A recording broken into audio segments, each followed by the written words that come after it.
Hola de nuevo, Smokeseller. Buenas noches. Después de este pequeño parón, desde el último programa donde tratamos la cuestión de la seguridad en España, dijimos que íbamos a abordar el tema del crimen organizado en nuestro país. Entonces, bueno, cuéntanos un poco cómo ves tú actualmente la situación del crimen organizado en España. Bueno, yo creo que en primer lugar, si nos remontamos al último programa, eh, recuerdo que te hablé no del crimen organizado, sino de la actual situación de crimen desorganizado. ¿Por qué hacía alusión a un crimen desorganizado? Porque si vemos cuál ha sido el cambio en el modus operandi de determinadas unidades policiales, tanto en Policía Nacional como en Guardia Civil, vemos cómo ha primado la operación estadística de la medalla por encima de la búsqueda del equilibrio en la calle. ¿Por qué digo esto? Porque nos hemos dedicado a descabezar dragones y cada vez que se ha descabezado un dragón, lo que hemos hecho ha sido generar 7 cabezas. Es decir, cuando tú atacas a una organización y descabezas una organización con una estructura piramidal totalmente jerarquizada y con una cabeza, que es ese famoso dragón del que estamos hablando, lo que queda es un vacío de poder. Entonces ese vacío de poder lo que genera es que emanen diferentes cabezas que luchan por hacerse con ese poder. Si a eso le sumamos el que tenemos una ausencia prácticamente total de un grupo nacional fuerte con la convicción y los arrestos como para poder imponer su nombre en la calle, nos encontramos con un escenario peligrosísimo que es el que enfrentamos actualmente. ¿Por qué? Porque más allá de hacer un paralelismo con organizaciones tan fuertes como puede ser Mafia Italiana, como puede ser la Yakuza, ¿vale? Donde realmente pongo estos dos ejemplos porque son para mí los ejemplos más claros de organizaciones de crimen organizado con una estructura piramidal, ¿vale? Nosotros en España vemos que teníamos grupos, por ejemplo, grupos perfectamente organizados con esa estructura, como puede ser, por ejemplo, los grupos, los clanes gallegos del narcotráfico. Clanes a los cuales se combatió a través del mayor fiasco, pero no fiasco por el resultado de la operación, sino porque creo que fue una operación que jamás se tendría que haber llevado a cabo. Que fue la Operación Nécora. Yo creo que los clanes gallegos del narcotráfico, entre otros Sito Miñanco, fueron gente que tuvo los arrestos de viajar a Colombia cuando todavía los cárteles colombianos eran cárteles, no eran grupúsculos o jaurías como lo son a día de hoy. Y explicar a esos carteles lo cara que salía la sangre en España y que no estaban dispuestos a que España se convirtiera en un Calibre o en un Medellín. Y eso caló y cuajó. Y las rutas gallegas realmente dieron una etapa próspera para determinadas zonas de Galicia. Pero aparte de eso, vino acompañada esa prosperidad con bueno, pues una coherencia a la hora de mantener esa condición que se había puesto de que realmente no se produjeran ese tipo de escaladas y de derramamientos de sangre como si nos encontramos en países de Hispanoamérica como puede ser México o Colombia, ¿no? Por poner este ejemplo, ya que estamos hablando de narcotráfico. Entonces creo que realmente fue un grave error llevar a cabo esa operación y de ahí para adelante creo que ha sido mucho más gravoso la adaptación o el adoptar por parte de Policía Judicial, tanto Guardia Civil como Policía Nacional, una política o un modus operandi que realmente vaya encaminado a descabezar organizaciones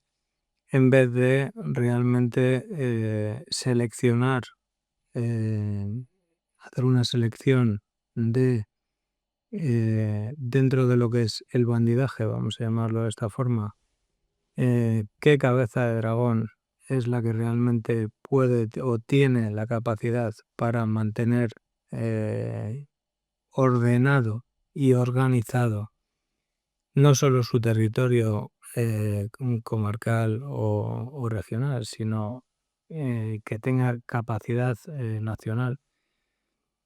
Y vemos cómo en ausencia de esas figuras que realmente tengan esa capacidad a nivel nacional, vemos cómo diferentes grupos extranjeros han empezado a hacer la calle de España suya. Si obviamente vamos sectorizando zonas, iremos viendo cómo grupos que ya vienen actuando desde hace muchos años de lo que es el este de Europa, la mal llamada mafia rusa, porque realmente no es una mafia rusa, es una organización que realmente abarca no solo a nacionales rusos, sino a lo que antes componía la antigua Unión Soviética.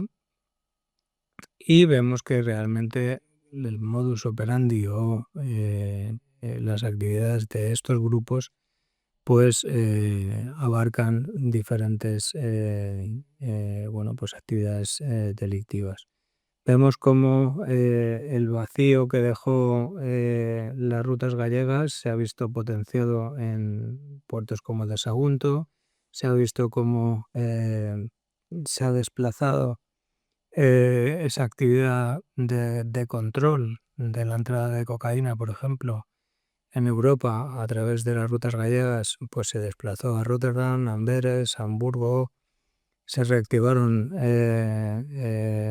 estructuras o infraestructuras que organizaciones pasadas habían dejado, por ejemplo, como la France Connection en Marsella, perjudicando significativamente esto, por ejemplo, a Cataluña y potenciando también la diversificación de riesgos por parte de los grupos de narcotráfico, pasando de lo que eran aquellos grandes cargamentos que venían en buques nodriza, al final diversificando riesgos a través de la contenerización, es decir, de enviar menos cantidades a través de de containers marítimos, pues ocultando esa mercancía, intentando ocultarla, con infinidad de materiales que al final, consigan despistar la acción de la justicia y obstaculizar pues el que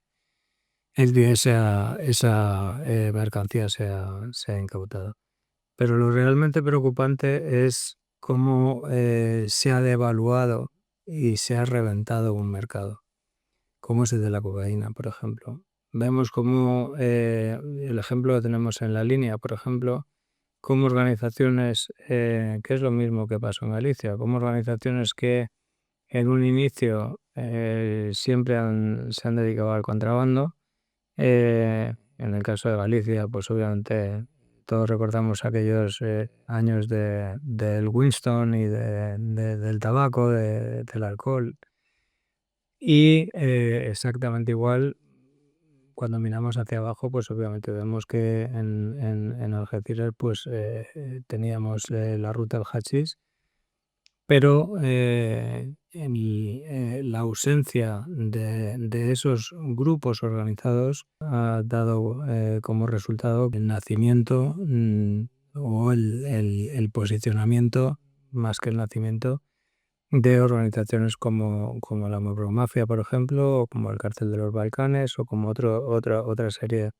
Vemos como los grupos albaneses, por ejemplo, se han posicionado a la hora de garantizar determinada seguridad de mercancía proveniente de países guardería, como puede ser Ecuador, por ejemplo, y como pues enclaves como Ecuador, que no son productores ni comercializadores, pero son enclaves estratégicos de cara a la distribución, pues han empezado a generar rutas que al final, pues Ecuador es un punto que cubre digamos, la ruta pacífica, con lo cual garantiza la llegada de determinada mercancía tanto a México, Estados Unidos y a Canadá. Y luego vemos que a través del Canal de Panamá, pues obviamente cubre también la ruta atlántica, ¿no? Vemos como determinados países del África central occidental se han convertido en pit stops, se han convertido en, bueno, pues en safe haven, en lugares seguros donde realmente se pueden estocar grandes cantidades de mercancía y luego ya diversificar, otra vez mutando y cambiando esa diversificación que te decía a través de la contenerización y proceder a entradas de mercancía de menos cuantía en lo referente a cantidad, pero bueno, pues utilizando diferentes medios, ¿no? Eso no quita que se sigan empleando en menor medida, pero se sigan empleando tácticas o técnicas que se llevan a cabo antaño, ¿vale? Pero cada vez son menos. También vemos cómo las mercancías antes pertenecían a un grupo y cómo ahora, por ejemplo, son diferentes inversores que invierten en esa mercancía y que lo que hacen es compartir el transporte. Pero vemos que la diferencia entre los tiempos de antes y los tiempos de ahora es que antes la mercancía pertenecía a un grupo y ahora pertenece a diversos grupos que lo único que hacen es pues compartir el medio de transporte. Entonces, creo que bueno, sumarizando un poco, vemos cómo hay una crisis de valores. Esa crisis de valores ha venido dada por una falta de dragones que tengan la capacidad como para garantizar un orden dentro de su territorio. Y esa ausencia de dragones, la práctica totalidad de los territorios que componen el territorio nacional, han propiciado que grupos extranjeros hayan ido haciendo suya la calle. Cuando alguien hace suya la calle, impone sus costumbres, porque impone su ley. Y de ahí es de donde nace lo que te comentaba, ya no es crimen organizado, ya es crimen desorganizado.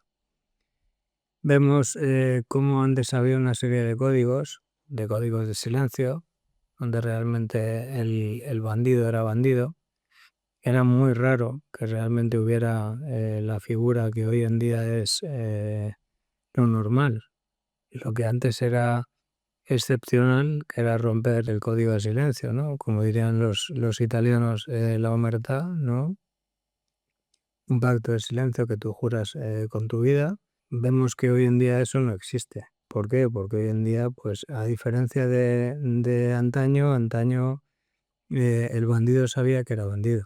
Y esto es como el torero, ¿no? Si eres torero, tienes dos opciones. Una, puedes salir a hombros por la puerta grande o puedes salir corneado y directo a la enfermería y si tienes mala suerte, pues de ahí a criar malvas, ¿no? Entonces creo que eso se ha perdido. Creo que a día de hoy el bandido es bandido mientras le interesa, ¿vale? Mientras sale, mientras corona, mientras sale por la puerta grande, pero en el momento en el que pues es aprendido por el perseguidor, reniega de su condición de bandido y rápido se pasa al lado del perseguidor, ¿no? Con la única finalidad de salvar su trasero. Hablábamos antes de esta palabra, de la omertá. Es cierto que hay gente que lo cataloga de ficción, hay gente que lo cataloga de real. Yo particularmente quiero creer que realmente la Garduña, una sociedad secreta, existió, ¿vale? Yo creo que existió en Castilla, existió en Andalucía y que realmente fue una organización, una sociedad secreta que realmente cuando estudiamos un poco acerca de la Garduña, vemos como guarda una similitud con lo que durante todos estos años hemos visto que es la Honorata Sociedad, o lo que realmente componen los tres grandes grupos, cuatro grandes grupos que manejan la conocidísima como mafia italiana, ¿no? Cuenta la leyenda que tres capitanes de la Garduña, tres hermanos, Oso, Mastroso y Carcañoso, llevan a cabo una vendetta familiar por una falta con su hermana, y ellos llevan a cabo un ajuste de cuentas, vamos a llamarlo de esa forma, y emigran a Italia, donde Oso, Mastroso y Carcañoso se asientan cada uno en un enclave estratégico que era Nápoles, Calabria y Sicilia, dando como nacimiento a la Cosa Nostra siciliana, a la 'Ndrangheta calabresa y a la Camorra napolitana. Hay una cuarta organización que es la Sacra Corona Unita, y realmente eso conforma la mafia italiana. Vamos a poner de ejemplo a la propia mafia italiana, es decir, cuando realmente la primera organización, la organización más conocida a nivel mundial dentro de la mafia italiana, que era la Cosa Nostra, encabezada y liderada por Salvatore Totorriina, vemos que cuando la Fiscalía Antimafia acerca a la Cosa Nostra y a Salvatore Totorriina, y Totorriina cae, nace una figura que es la figura del pitente, que es la figura del arrepentido. Y de ahí, esto es muy importante y lo explico por esa ausencia de valores y cómo esos valores pueden hacer que las cosas cambien drásticamente. La Cosa Nostra, de ser la organización sin lugar a dudas más fuerte de las familias italianas, cuando cae Salvatore Totorriina, el jefe de los corleoneses, de los botasucias, como les llamaban, la mayoría de los miembros de la Cosa Nostra se acogen a la figura del pitente, ¿vale? Del arrepentido, y empiezan a colaborar con la Fiscalía Antimafia. Lo mismo en menor medida pasa con la Camorra, ¿no? Con la Camorra napolitana. Pero, ¿cuál es la sorpresa cuando de repente prácticamente no había miembros de la 'Ndrangheta calabresa que fueran susceptibles de acogerse a esa figura del arrepentido? ¿Por qué? Porque realmente la figura de la 'Ndrangheta es una figura basada en la sangre, basada en la familia, y donde realmente ese juramento de la omertá, ¿vale?, de ese código de silencio, se convierte en algo realmente fiel reflejo de lo que el propio ritual de iniciación y el propio juramento lleva intrínseco. Tú eres bandido mientras eres bandido, y el día que dejas de ser bandido, dejarás de ser bandido, pero tu juramento de lealtad y de silencio, todos los que han compartido barro contigo dentro de la organización, eso te lo vas a llevar a la tumba. Eso es el código de silencio, eso es la omertá. Y la omertá a día de hoy no deja de ser un recuerdo romántico de todos aquellos amantes del cine negro, o una palabra que queda maravillosa en alguna parte del cuerpo de algún mascachapas. De tres al cuarto que haya visto 5 películas de cine negro y quiera descubrir el agua tibia creyendo que bueno, pues que esa palabra tiene algún tipo de peso, ¿no? El peso se demuestra sabiendo que cuando uno es bandido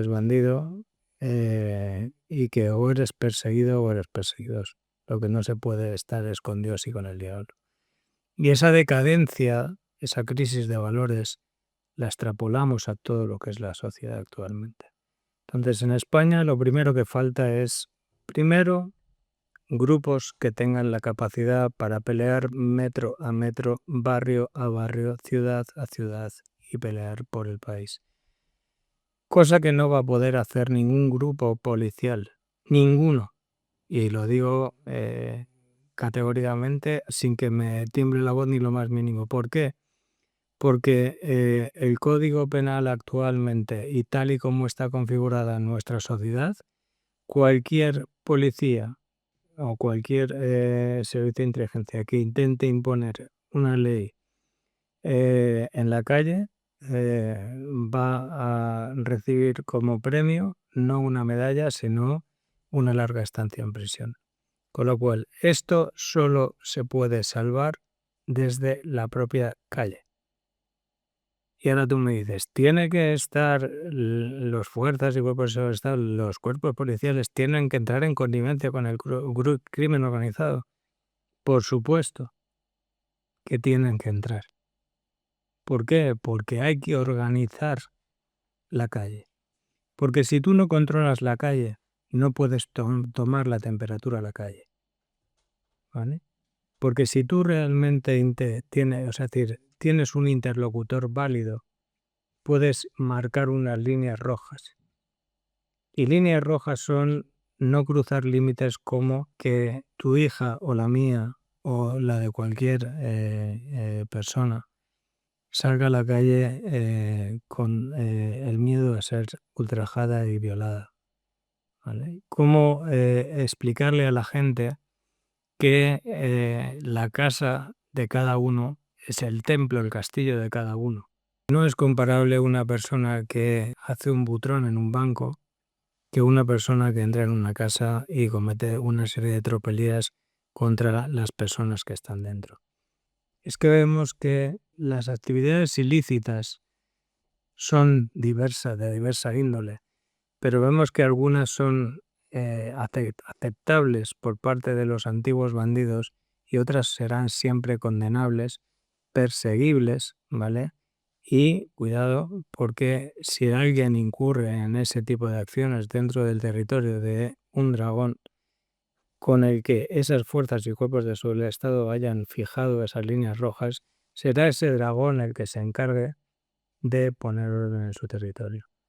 Sin embargo, ¿cuál es el problema? El problema es que como vivimos rodeados de hidras y no de dragones, lo que vemos es que todo esto está degenerando en un problema social que al final afecta al estatus de país seguro de forma frontal y sumamente preocupante al estatus de país seguro que siempre ha tenido el Reino de España. Como decía el otro día, todavía tenemos solución. Pero creo que realmente al final, una vez más, el ego le gana la partida al talento. Y creo que el que determinados miembros de las fuerzas y cuerpos de seguridad del Estado, no nos olvidemos que la mafia más peligrosa que existe es la mafia policial.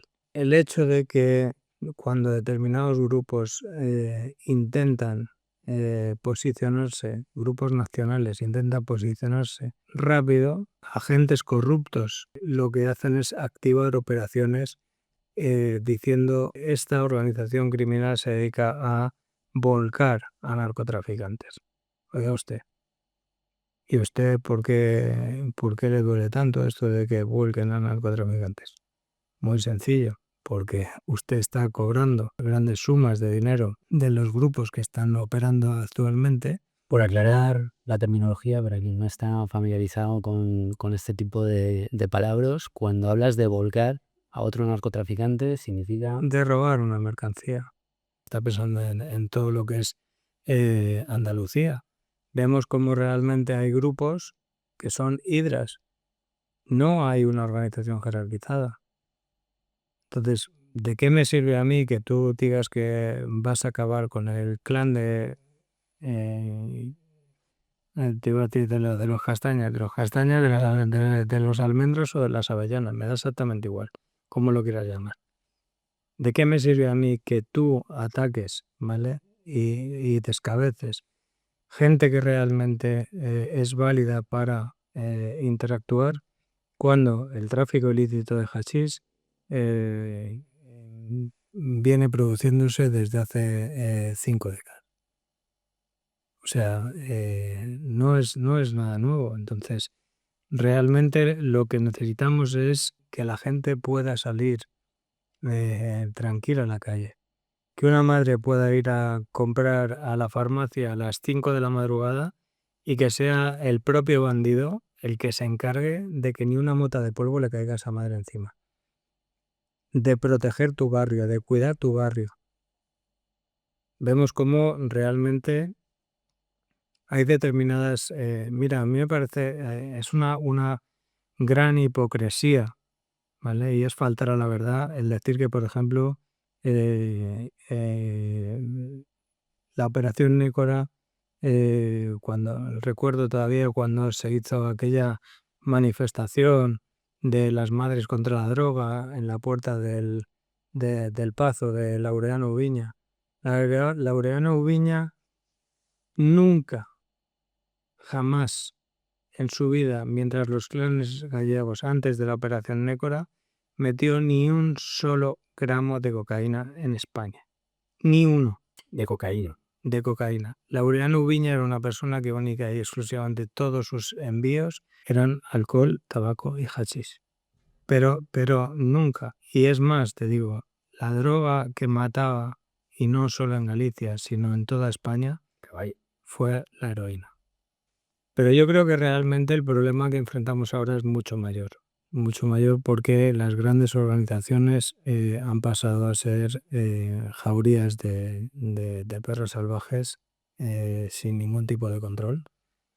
Y creo que su trazabilidad cada vez va a ser más complicada para las fuerzas y cuerpos de seguridad del Estado de cara a, sí, irán neutralizando envíos, irán haciendo incautaciones. Al final es lo que le interesa a los señores de la agencia tributaria, el seguir incautando propiedades, el seguir incautando y aprendiendo mercancía y escudándose en que ellos son los buenos buenísimos y que los bandidos son los malos malísimos. Mire, para mí el malo es el que interfiere en que en España haya un bienestar social en lo referente a seguridad. Nosotros también es cierto que España ha sido un país azotada por una organización terrorista que parece que todo el mundo recuerda a Franco para algunas cosas, pero parece que nos han dado una pastilla del olvido para olvidarnos de la banda terrorista ETA, ¿no? Y de todas las tropelías y de todas las atrocidades que esa banda terrorista perpetró en territorio nacional. Bueno, yo en este caso concreto creo que ETA ha hecho que, bueno, voy a terminar y ahora te voy a dar, porque quiero hacerte un paralelismo. ETA ha eclipsado un poco lo que ha sido el mundo del crimen organizado, pero fíjate que antes estaba muy marcado lo que era el crimen organizado y lo que eran las organizaciones terroristas. Debido a estos modus operandi de unidades policiales, y ya no te hablo solo a nivel nacional, sino a nivel internacional, porque todo esto viene, lo hemos importado del modelo de la DEA en Estados Unidos y de su comunidad de inteligencia. Pero realmente nosotros vemos cómo a día de hoy eran dos caminos separados con un surco, con un socavón bastante profundo que los dividía, y cómo hoy la ausencia de esos dragones ha hecho que se unifiquen. Y a día de hoy es prácticamente, no voy a decir imposible, pero es muy, muy, muy complicado, sobre todo cuando hablamos del producto, o sea, del bien final, o sea, de lo que son las líneas de financiación. Es muy difícil separar los intereses de el crimen organizado de los del terrorismo, porque al final prácticamente la lavandería es la misma. Entiendo que te refieres ahora mismo al terrorismo islámico o de...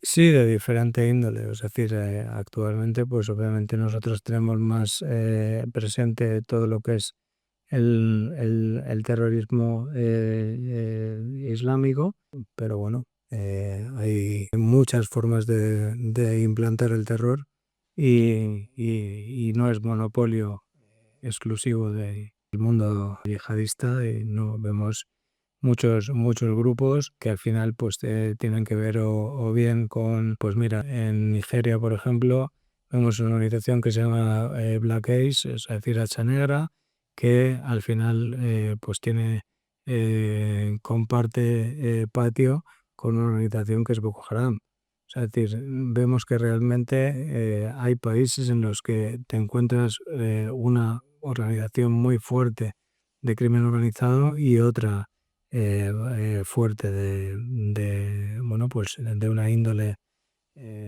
terrorista, ¿no? O sea, es decir, cuyo fin es un fin ideológico, pero realmente, ¿quién se encarga de blanquear el dinero o de manejar el dinero de esas organizaciones? Pues cada vez vemos que confluyen más los intereses. Y las líneas de financiación o las fuentes de financiación de esos grupos terroristas, pues obviamente tenemos el claro caso de Colombia. Es decir, ¿quién realmente estaba detrás, o sea, o qué actividad era la principal actividad a través de la cual se financiaban las FARC? Pues obviamente cuando estaban en los cárceles, de la protección de determinados cultivos, de la protección de determinadas rutas o de la protección de determinados bueno, pues enclaves estratégicos de los cárteles. Pero una vez descabezaron los dragones, ¿qué pasa? Pues que ya la propia organización dice, si yo tengo los laboratorios, tengo las líneas de distribución, tengo los canales, pues al final empiezo a autofinanciarme. Con la pseudo entrega de las armas de las FARC, que es una pantomima, porque al final lo único que fue un trasvase, que es guerrillero, guerrillero. No va a dejar de ser guerrillero, y porque mañana se firme un acuerdo de paz con el gobierno, mañana va a pasar a ser panadero. Es decir, eso es total y absolutamente falso. Lo único que se hizo fue hacer un trasvase a una organización prácticamente extinta, que era el ELN, ¿vale? Que lo único que quedaba del ELN era el nombre. Y en el caso de las AUC, de las Autodefensas Unidas de Colombia, de los paramilitares, pues bueno, de ahí sí es cierto que recibió golpes más duros cuando los hermanos Castaños aparecen, y realmente luego eso pasa a lo que era el Clan del Golfo, ¿no? Y el Clan del Golfo al final, los urabeños, pues bueno, pues reciben un golpe muy fuerte por parte de las autoridades colombianas y norteamericanas, con la detención de Otoniel, y bueno, pues pasa prácticamente a ser otro grupo carente de ideología y que ya se encuadra más dentro de lo que es la propia actividad delictiva del narcotráfico. Volviendo a España, a mí me preocupa mucho qué es lo que pasa en los barrios. Me preocupa mucho el repunte de la heroína, una droga que prácticamente estaba extinta, pero vemos como al final es una herramienta de guerra, como el hecho de que China haya sido el suministrador, el dealer de confianza de los cárteles mexicanos para la producción de fentanilo y de metanfetamina, pues vemos cómo ha hecho que Estados Unidos haya dado luz verde al régimen talibán para que realmente la heroína vuelva a inundar nuestras calles, ¿no? Y entonces eso lo podemos apreciar en cualquier barrio. Podemos ver hace cuánto tiempo que no veíamos pues yonkis de heroína, por supuesto. Pues bastante, era prácticamente una droga residual. Yo creo que en estos momentos vemos un repunte, experimentamos un repunte de la heroína y yo creo que eso es bastante preocupante. Hombre, yo desde luego por mi experiencia, que sabes que digo que vivo en Vallecas, es verdad que en los últimos tiempos estoy volviendo a ver gente pinchándose en los callejones, ¿no? Que es una cosa que yo desde que estoy ahí pues no había visto casi. Y en los últimos años ha habido un repunte clarísimo. Pues es una pena, pero vemos una adulteración en todo lo que realmente son los principios de lo que son los grupos de control, ¿no? Dentro de lo que es el bandidaje. Y yo particularmente, ya te he hecho alusión antes a esos códigos de silencio. Creo que para mí, viéndolo desde fuera ya con las botas colgadas hace más de una década, yo creo que el ser bandido a día de hoy, con mi mentalidad, obviamente está pasado de moda. Es decir, no, eso no existe. Es una especie en peligro de extinción. Pero sí creo que la juventud española tiene la obligación de tomar el control de la calle. Y creo que sí deben pelear por cada metro de calle y para que no se dejen embelesar por ningún grupo. Me da exactamente igual si me hablan de Bratva, de italianos, de yapuzas o de tríadas. Me da exactamente lo mismo. Para mí lo importante es que realmente la tierra es de quien la pelea, igual que dice que la tierra es de quien la labra, ¿no? De quien la trabaja. Pues yo creo que la calle es un poco lo mismo. Y creo que realmente, si bien he defendido siempre, sabes que soy un defensor a ultranza de la hispanidad, no es admisible que proliferen las bandas mal llamadas bandas latinas. O sea, tenemos que erradicar. ¿Por qué? Porque estos chicos y no tan chicos, ¿vale? Porque hay otros que ya vienen creciditos, tienen que saber que sus padres, cuando vinieron aquí, vinieron huyendo de una violencia que ahora ellos quieran implantar aquí. Ese juego no es válido, ¿vale? Entonces yo cuento y quiero contar con esos chicos para hacer una guerra frontal a ese descontrol. Quiero que realmente haya un control en la calle. Y eso solo lo puede hacer la calle. Que no se olvide nadie. Y esto no entra en la mentalidad, porque yo digo siempre que el policía es demasiado policía. Y es demasiado policía en el momento en el que se autodenominan los buenos. Pero ¿a usted quién le ha dicho que usted es bueno? Cuando usted es un manda. Si usted obedece las órdenes de un corrupto, ¿cómo va a ser bueno? Si está acatando unas órdenes malas, usted, por mucho que diga, no, es que a mí lo que me mandan ya, pero es que lo que te están mandando es malo. Entonces, ¿cómo tú te haces llamar a ti mismo el bueno? ¿No? Entonces, creo que es muy importante, más que perseguir y darle a todo lo que se mueva, el hacer una reflexión y el decir, ¿realmente compensa la deriva hacia la que se dirige España en materia de criminalidad? ¿Nos compensa seguir con este modelo? ¿O realmente debemos reestructurar nuestra calle, nuestros barrios, y que todos tengamos el termómetro, ¿vale? Y que todos tengamos el control sobre esos grupos y sobre esa criminalidad. Creo que es una reflexión que es importante que la hagan. Yo particularmente invito a los jóvenes a que peleen por sus barrios, a que peleen por la seguridad de sus barrios. Invito a esas bandas latinas, mal llamadas bandas latinas, invito a esos integrantes de esas bandas a que realmente empiecen a pensar que esta es su casa y la vaca no mea donde come. Entonces, realmente, si quieres tener una notoriedad, protege tu barrio. No llenes de sangre tu barrio. Evita.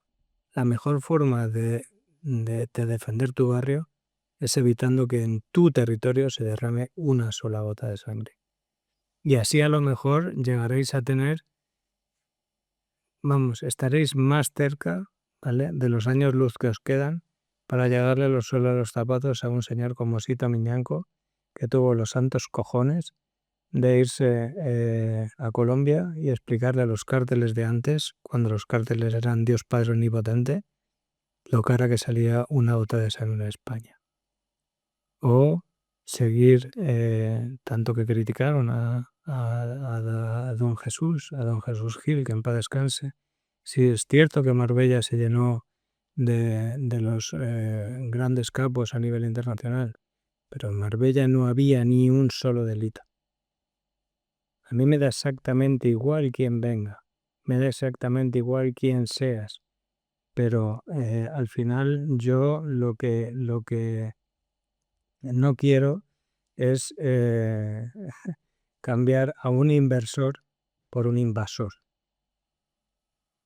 Y en estos momentos tenemos una plaga invasora que realmente está destruyendo un ecosistema de seguridad y de orden que tiene que volver a primar. Entonces, eso es por lo que yo abogo. Y obviamente dirán, ¿usted defiende la delincuencia?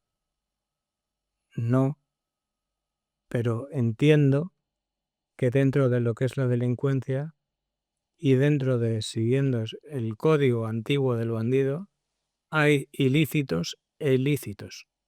Hay ilícitos con los que se puede convivir y hay ilícitos que son total y absolutamente inexcusables y de los cuales ya no es que vaya a ser usted mi enemigo, sino es que va a ser usted mi objetivo. ¿Vale? Es decir, yo no le estoy pidiendo a la policía que deje de perseguir al bandido, porque eso es como pedirle al gato que deje de perseguir al ratón. Pero sí estoy diciendo que realmente hay delitos y delitos. Entonces tenemos que hacer un análisis y es el ejemplo que te ponía antes. Mira, te pongo dentro del mismo narcotráfico. No es lo mismo que usted trafique con cocaína que trafique con heroína, y las dos son drogas duras.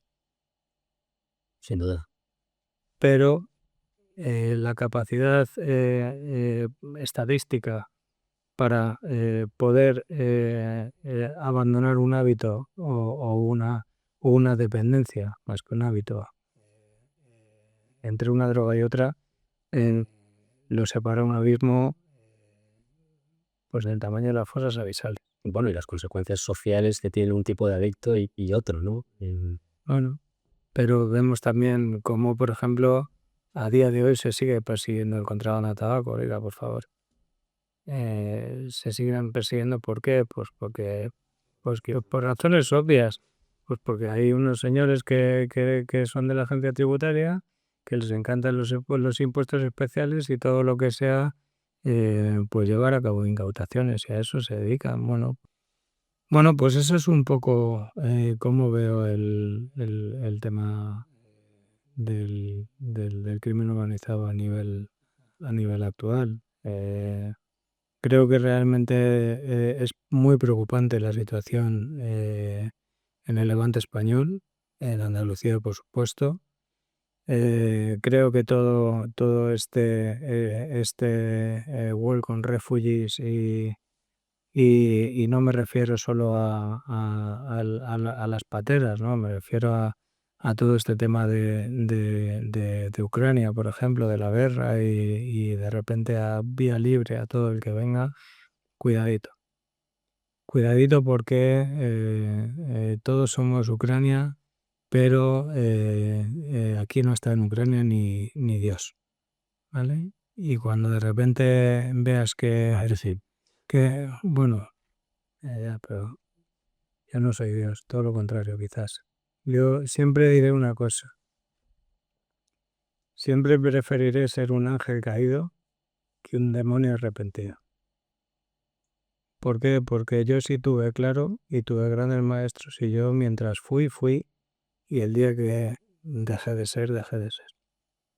Pero si hay algo que hay que tener claro es que no se puede estar con Dios y con el diablo. Y perdóname que voy a cerrar por mi parte, luego obviamente cualquier pregunta que me quieras hacer, pero voy a decirte algo que es un ejemplo claro y que mira, realmente está ayudando a determinada información a destapar toda la podredumbre que innombrable, que no sé ni cómo catalogarla bueno, pues de este gobierno y de lo que hemos visto en estos últimos días. Sí, así más Pero voy a hacer alusión a una cosa que me resulta cuanto menos indignante.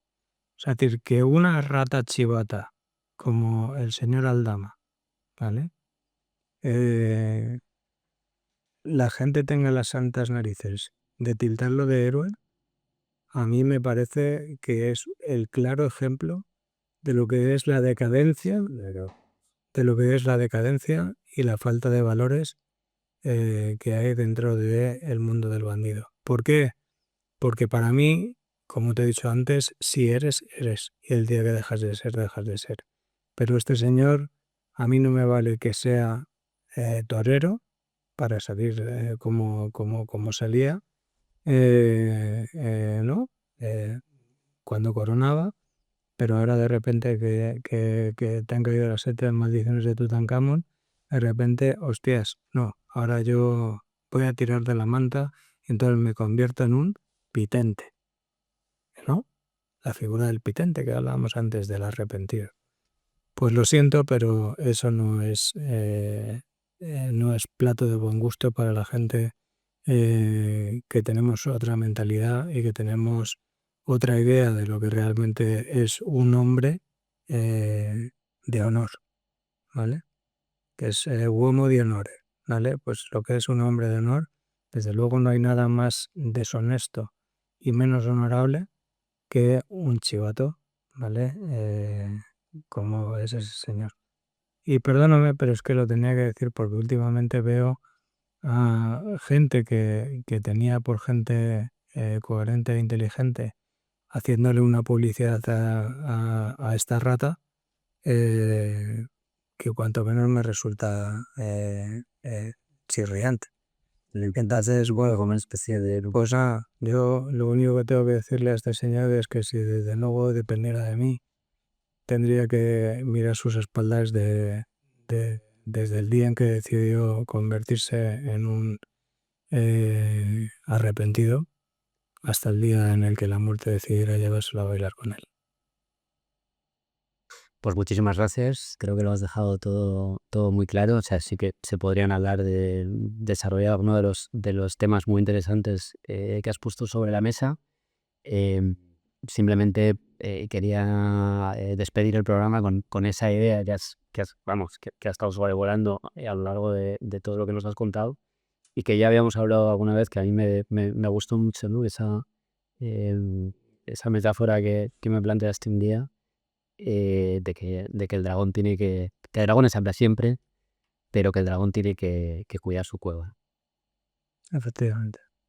Así es, y ojalá esta idea que lanzamos, este puente al aire que lanzamos, desde nuestra humilde opinión, basado en nuestras vivencias, en lo que hemos visto a lo largo de los años, y con todas las pérdidas y el dolor que cargamos también por determinadas etapas de nuestra vida, pero espero que ese guante, bueno, pues ojalá y alguien lo cogiera y se iniciara una nueva etapa en España. Pero sí, igual que el otro día te decía que España tiene salvación, creo que cada vez el margen de maniobra es menor. Así que espero que sea pronto. Bueno, intentaremos ser optimistas si está la cosa como para no serlo. Muchísimas gracias Gracias a ti siempre, y hasta la siguiente. A ver de qué hablamos la próxima vez. si Dios quiere.